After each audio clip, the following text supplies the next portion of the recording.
temple of thy spirit. Let my spirit feel the warmth of your embrace. Let me be a holy habitation where your spirit is pleased to dwell. Oh Lord, I long to know your glory.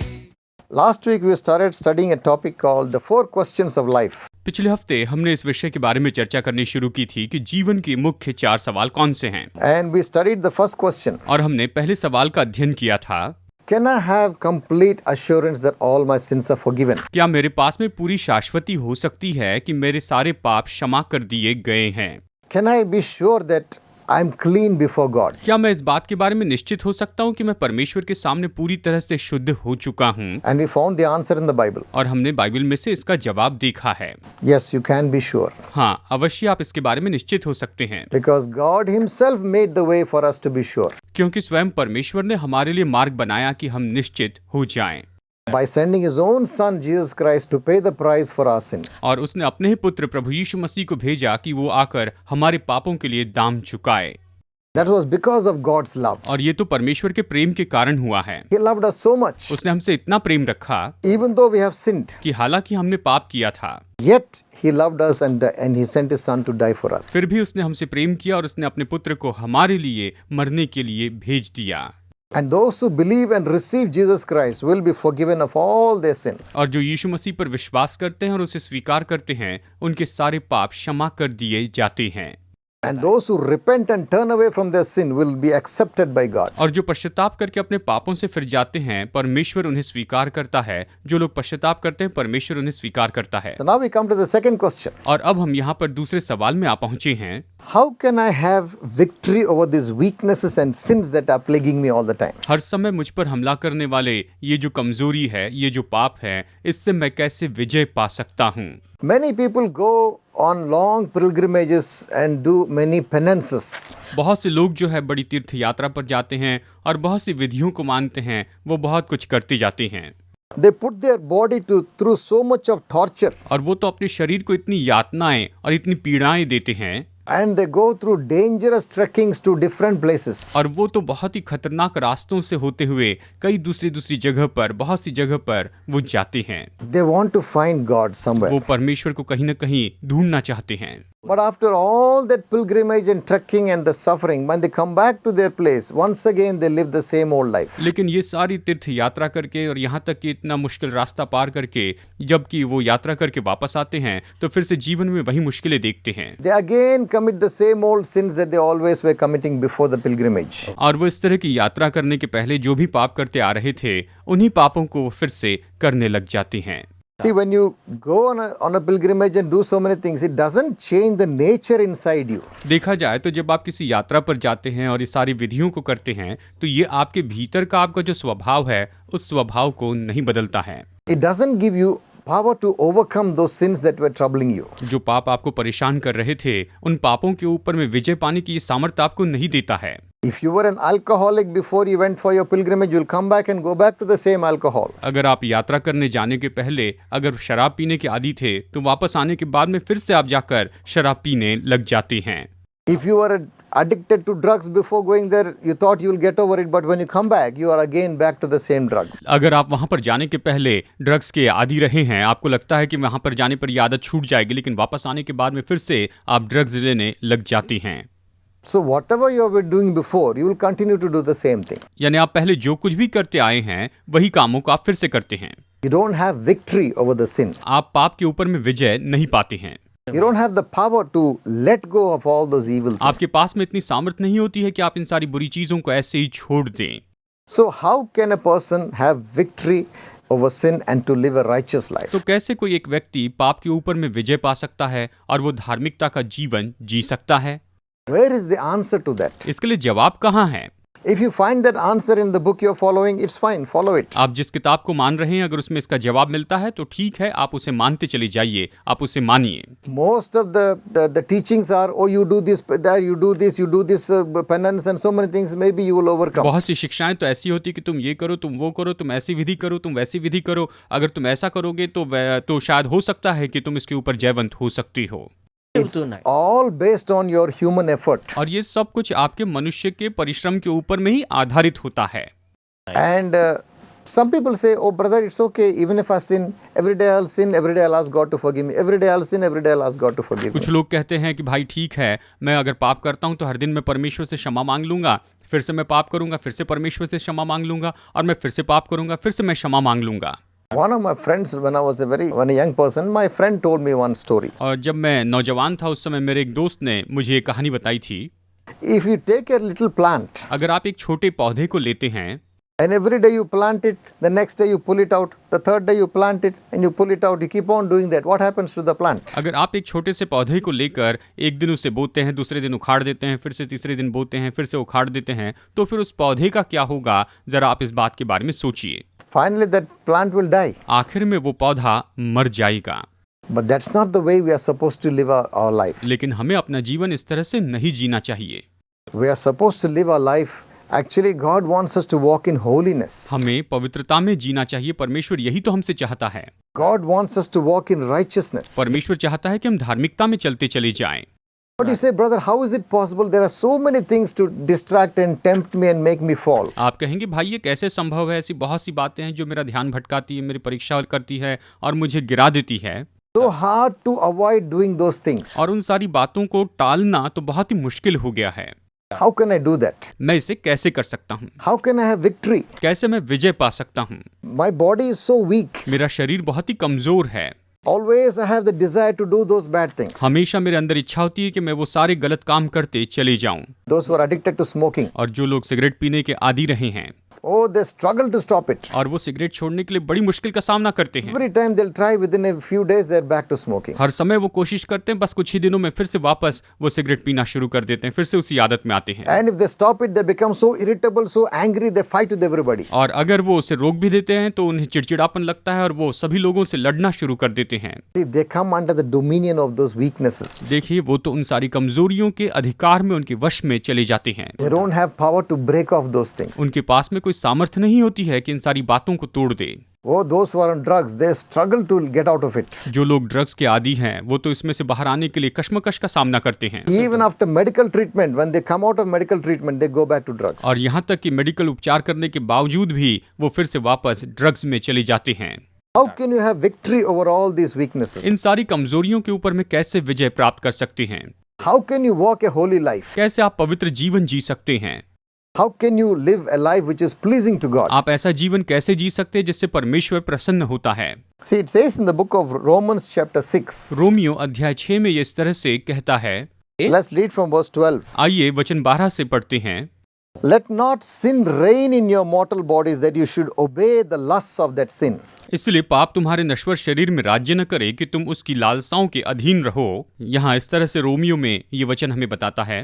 It says in verse 13, neither yield your members as instruments of unrighteousness unto sin, but yield yourself to God, and your members as instruments of righteousness unto God. वचन 13, और न अपने अंगों को अधर्म के हथियार होने के लिए पाप को सौंपो, पर अपने आप को मरे हुए में से जी उठा जानकर परमेश्वर को सौंपो, और अपने अंगों को धार्मिकता के हथियार होने के लिए परमेश्वर को सौंपो।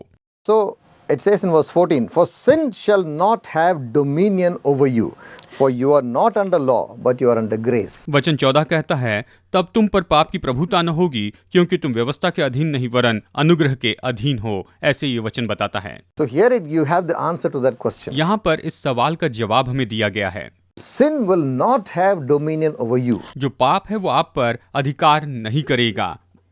Because you are not under the law, but you are under grace. क्योंकि आप व्यवस्था में नहीं, परंतु आप तो अनुग्रह में हैं।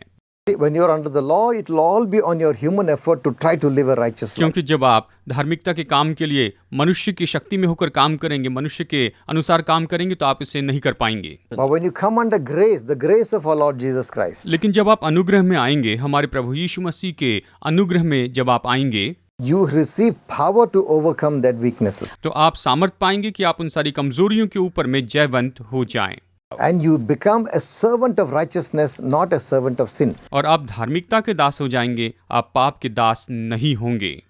Romans chapter 6 verse 18. Being made free from sin, you become servants of righteousness. Romeo 6:18 और पाप से छुड़ाए जाकर धार्मिकता के दास हो गए। ये कहता है कि तुम पाप से छुड़ाए गए हो और तुम धर्म के दास हो गए हो। So we have become servants of righteousness. We can live a righteous life. और इसलिए हम धार्मिकता के दास हो गए, इसलिए हम धार्मिकता का जीवन जी सकते हैं। The things which were holding us and binding us, we are able to leave them. और वो ऐसी बातें जो हमें पहले बांध कर रखती थी, अभी हम उन सभी को छोड़ सकते हैं।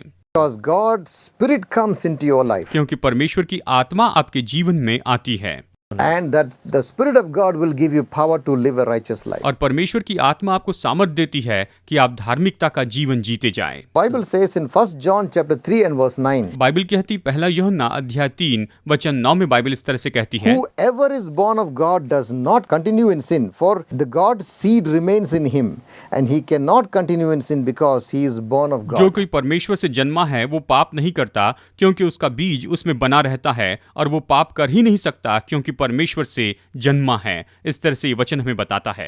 It is possible for a human being to overcome all the sins and weaknesses that were troubling him before. मनुष्य को जो पहले चीजें परेशान करती थी, सताती थी, उन सारे बंधनों के ऊपर, उन सारी बातों के ऊपर में मनुष्य को विजय पाना तो संभव है, ये तो बहुत ही निश्चित है। It is possible to live a righteous life. धार्मिकता का जीवन जीना पूरी तरह से संभव है। It is possible by the power of the Holy Spirit to overcome all those sins. और ये संभव है कि पवित्र आत्मा की सामर्थ्य के द्वारा उन सारे पापों के ऊपर में जयवंत हो जाए।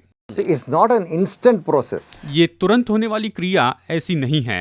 When you come to know Jesus Christ, जब आप प्रभु यीशु मसीह को जान लेते हैं you are covered with the righteousness of Jesus Christ. तो आप प्रभु यीशु मसीह की धार्मिकता से ढाक दिए जाते So हैं। when God looks at you, जब परमेश्वर आपकी ओर देखता है He sees you as a righteous person. तो वो आपको धर्मी व्यक्ति के रूप में देखता है, But there are weaknesses inside you, weaknesses that you have. लेकिन आपके अंदर में ऐसी कुछ कमजोरियां होती है, कमी घटियां होती But हैं। as you walk with God day by day, लेकिन जैसे आप परमेश्वर के साथ दिनों दिन चलते जाते हैं as you allow the Word of God to come into your life, और जैसे आप परमेश्वर के वचन को अपने जीवन में आने देते हैं, as you meditate on the Word of God and start obeying the Word of God, और जैसे आप परमेश्वर के वचन पर मनन करते हैं और परमेश्वर की आज्ञा मानने लगते हैं, as you spend time in the presence of God, जैसे आप प्रतिदिन परमेश्वर की उपस्थिति में समय बिताते हैं, what happens is the Spirit of God starts working inside तो you. फिर क्या होता है, परमेश्वर की आत्मा आपके अंदर में काम करने लग जाती है। And that righteousness with which you are covered, और वो धार्मिकता जिसके द्वारा आप ढांके गए हैं, that will get into all the areas of your life. वो आपके जीवन के हर एक क्षेत्र में चली जाएगी, वो हर एक क्षेत्र में आएगी, Your thinking will start changing. और आपकी जो सोच है वो बदल जाएगी।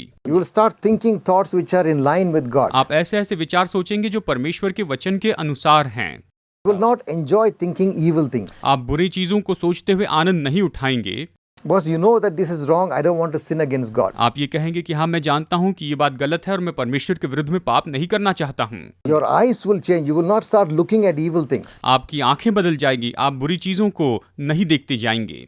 You will turn away from wicked things because you know that it's going to hurt God. You will not look at the bad thing. आप बुरी बातों को नहीं देखेंगे क्योंकि आप जानते हैं कि इससे परमेश्वर शोकित होगा, इसलिए आप वैसा काम नहीं करेंगे। Your words will start changing. और आपके जो शब्द है वो बदलने लगेंगे। You will stop cursing and lying and speaking evil things from your mouth. आप अपने मुंह से कोसना, झूठ बोलना और इस तरह की सारी गलत बातें करना बंद कर देंगे। Your tongue will change. The words that come out will change. आपकी जीभ बदल जाएगी, आपके मुंह से निकलने वाले शब्द बदल जाएंगे, What is inside you will start coming out of your mouth. और जो कुछ भी आपके भीतर है वो सब कुछ आपके मुंह से बाहर आना शुरू हो जाएगा। The Spirit of God comes into you, the love of God and the grace of God comes into you, and that will come out of your speech. परमेश्वर की आत्मा आपके अंदर से आएगी और निश्चय परमेश्वर का प्रेम आपके भीतर में से प्रकट होगा और आपके बोलने वाले शब्दों में भी वो प्रकट होते चले जाएगा। Bible says, from the abundance of the heart, the mouth will speak. Bible ये कहती है कि जो कुछ भी मन में भरा है वही मुंह से बाहर आता है।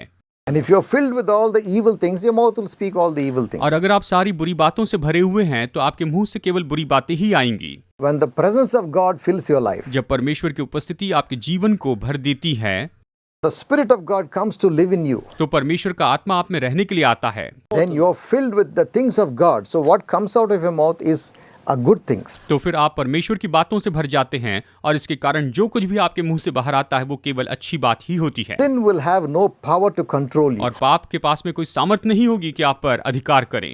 You will start hating the things of sin आप पाप और पाप की बातों से नफरत करने लग जाएंगे because your nature will change. क्योंकि आपका जो स्वभाव है वो बदल जाएगा। See, the Bible says, Bible कहती है 2 Corinthians chapter 3 and verse 17-18, I'll just give the gist. दूसरा कुरिन्थियों अध्याय 3 वचन 17 और 18 का सार बताऊं। That when we keep looking into the glory of Jesus Christ, जब हम प्रभु यीशु मसीह की महिमा को देखते चले जाते हैं, in other words, when we study the word and know about him and enjoy his presence, दूसरे शब्दों में जब हम परमेश्वर के वचन का अध्ययन करते हैं, उसके बारे में जानते हैं, उसकी उपस्थिति का आनंद उठाते हैं, then the Spirit of God will change you into that image of Christ from degree to degree. तो फिर मसीह की जो आत्मा है वो तो आपको मसीह के स्वरूप में अंश अंश करके बदलते चली जाएगी And step by step, you will be transformed into Christ-like nature. और धीरे धीरे कदम ब कदम आप जो है मसीह के स्वभाव में बदलते जाएंगे। Then your thinking, your actions, your desires, everything will change. और फिर आपकी सोच, आपके काम और आपकी जो इच्छाएं हैं सब कुछ बदलती चली जाएगी It will become like, a desire for righteousness will come into you. और आपके अंदर में धार्मिकता के लिए इच्छा उत्पन्न होगी।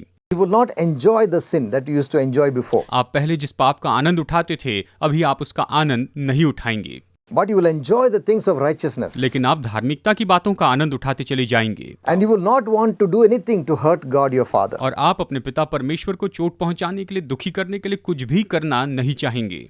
That happens when the Spirit of God comes into you. और ये तो तब होता है जब परमेश्वर की आत्मा आपके भीतर में आती है And then your day-to-day walk will change completely. और आपका प्रतिदिन का जो जीवन है वो बदल जाएगा। You will be talking with God all the time. आप परमेश्वर से हमेशा बातें करते रहेंगे, His presence will be filling you. उसकी उपस्थिति आपको भरती जाएगी, Your heart will be filled with the love of God. आपका दिल परमेश्वर के प्रेम से भर जाएगा And this is the changes that will come into your और life. यही तो बदलाव आपके जीवन में आएगा। And that nature of sin will have no power over you. और पाप के स्वभाव का आपके ऊपर में कोई अधिकार नहीं रहेगा। See, when a person comes to know Jesus Christ, जब कोई व्यक्ति प्रभु यीशु मसीह को जानने लगता है the old man dies. तो पुराना मनुष्यत्व मर जाता है। See, the old man means the in nature that we have inherited from Adam. देखिए, पुराना मनुष्यत्व मतलब ऐसा स्वभाव जो कि हमने आदम से पाया है, वो स्वभाव मर जाता है। That nature was always dominated by sin. और वो जो स्वभाव था उसके ऊपर हमेशा पाप राज्य करता था। And that nature doesn't have any victory over sin. उस स्वभाव में पाप के ऊपर में कोई भी विजय नहीं थी। But a person who comes to know Jesus, लेकिन जो व्यक्ति प्रभु यीशु मसीह को जान जाता है that old nature will die. तो उसका वो पुराना स्वभाव मर जाता है। And the moment you come to know Jesus, a new nature is made alive inside you. और जिस पल आप प्रभु यीशु मसीह को जानते हैं तो आपके अंदर में एक जो नया स्वभाव है वो उत्पन्न होता है, वो आपके अंदर जन्म लेता है। It is what we call being born again. और इससे ही तो हम नया जन्म प्राप्त करना कहते हैं। See, when you are born as a baby, you are born physically for the first time. जब आप बच्चे के रूप में जन्म लेते हैं तो शारीरिक रूप में आप पहली बार जन्म लेते हैं।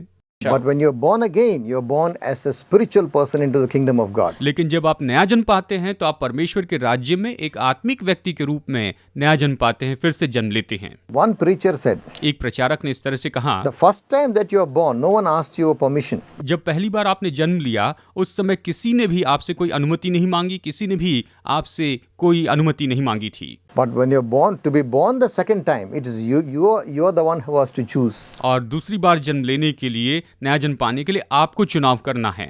You make the decision. आप यहाँ पर निर्णय लेते हैं। Jesus told a man who called Nicodemus. यीशु ने निकोदेमुस नाम के एक व्यक्ति से इस तरह से कहा था। He was a leader of the Jews and a spiritual leader. वो तो यहूदी लोगों का एक आत्मिक अगवा था। When he came to Jesus, Jesus told him, और जब निकोदेमुस यीशु के पास आया तो यीशु ने कहा, except a man be born again, he cannot enter the kingdom of heaven. जब तक मनुष्य नया जन्म न ले वो परमेश्वर के राज्य में, स्वर्ग के राज्य में प्रवेश नहीं करेगा। It's important that we must be born again. और ये तो बहुत ही जरूरी है कि हम नया जन्म पाए। I will tell you at the end of the program how to be born again. और मैं प्रोग्राम के अंत में आपको बताऊंगा कि किस तरह से हम नया जन्म प्राप्त कर सकते हैं। But when you are born again, your old man dies. और जब आप नया जन्म पाते हैं तो आपका जो पुराना मनुष्यत्व है, पुराना स्वभाव जो है वो मर जाता है। And when you are baptized in water, the old man is buried. और जब आप पानी में बपतिस्मा लेते हैं तो आपका पुराना मनुष्यत्व जो है वो तो दफनाया जाता है। In Romans chapter 6 it says our old man is buried with him in baptism. Romeo अध्याय 6 में ये कहता है कि हमारा जो पुराना मनुष्यत्व है वो तो बपतिस्मा में उसके साथ में दफनाया जाता है। So when this new man is now starts living, और अब जो ये नया मनुष्यत्व जो है अभी जीना शुरू करता है, then that sin does not have any authority over us. और अब हमारे ऊपर में पाप का कोई अधिकार नहीं रहा है। We can walk in righteousness and holiness and pleasing to God. हम धार्मिकता में और पवित्रता में चलते हुए परमेश्वर को प्रसन्न कर सकते हैं। And we will not be struggling with sin, always falling and committing sin. We will not be struggling. हम हमेशा इस तरह से पाप से लड़ते नहीं रहेंगे कि हम कोशिश कर रहे हैं फिर गिर रहे हैं, फिर से कोशिश कर रहे हैं फिर गिर रहे हैं। इस तरह का हमारा जीवन नहीं होगा। But we can walk in righteousness and fulfill the will of God for your life. लेकिन हम परमेश्वर की धार्मिकता में चलेंगे और अपने जीवन के लिए परमेश्वर की जो इच्छा है उसे हम पूरा करेंगे। And you can be sure that my life, when I finish this life, I will be in heaven with God. और मैं इस बात को निश्चित जानता हूं कि मेरा जीवन जब मैं इसे पूरा खत्म कर दूंगा तो मैं परमेश्वर के साथ स्वर्ग में रहूंगा।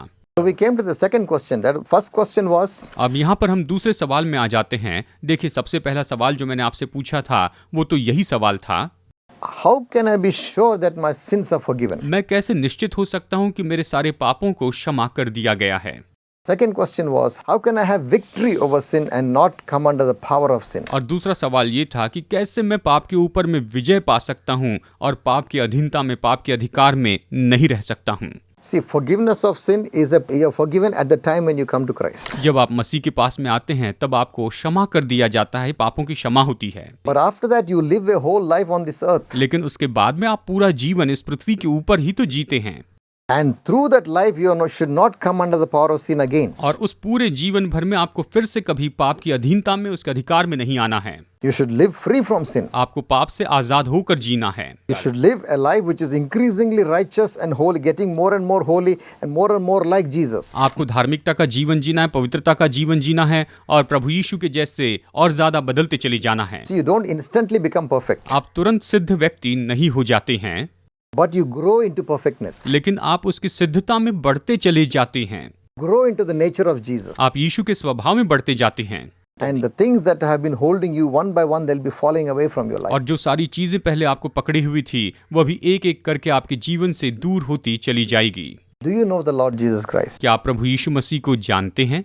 The answer to these two questions we have discussed is in the Bible. और हमने जिन दो सवालों के बारे में चर्चा की है इसका जवाब तो बाइबल में मिलता है। Are you struggling with weaknesses in your life? क्या आप अपने जीवन में कमजोरियों से लड़ते आ रहे हैं?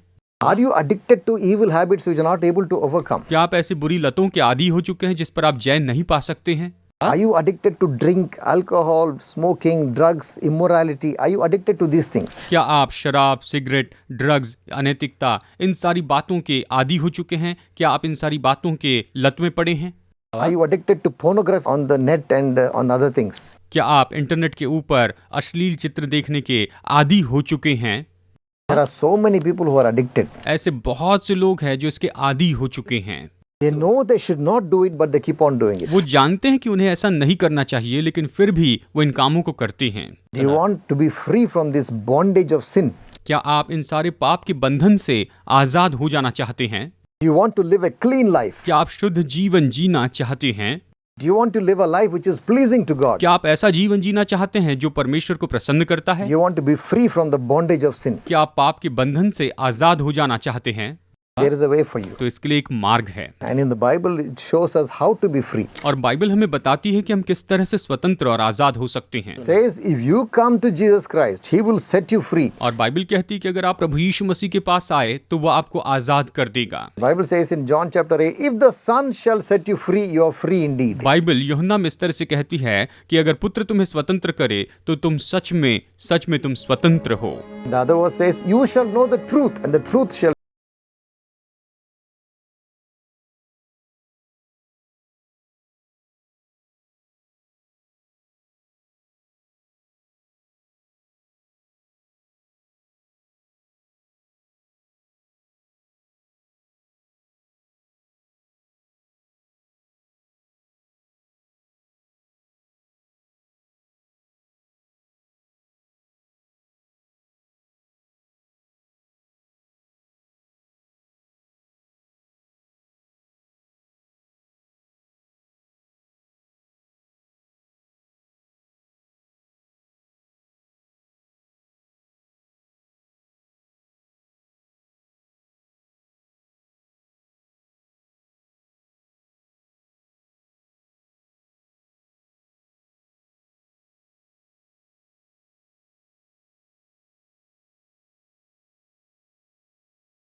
देता हूँ। I will follow you all the days of my life. मैं अपना पूरा जीवन भर तेरे पीछे चलते रहूंगा। Thank you for hearing my prayer. मेरी प्रार्थना सुनने के लिए In धन्यवाद। Jesus' name I pray. यीशु मसीह के नाम में प्रार्थना I'll करता pray हूँ। for those who are sick now. अभी मैं बीमार लोगों के लिए यहाँ पर प्रार्थना करना चाहता हूँ। Father, I pray for those who are watching. पिता, मैं सभी दर्शकों के लिए अभी इस समय प्रार्थना करता हूँ। I bind every sickness in Jesus' name. यीशु के नाम में मैं हर एक बीमारी को अभी इस समय बांध देता हूँ। I speak healing into your body in Jesus' मैं name. इनके शरीर में यीशु के नाम में चंगाई कहता हूँ।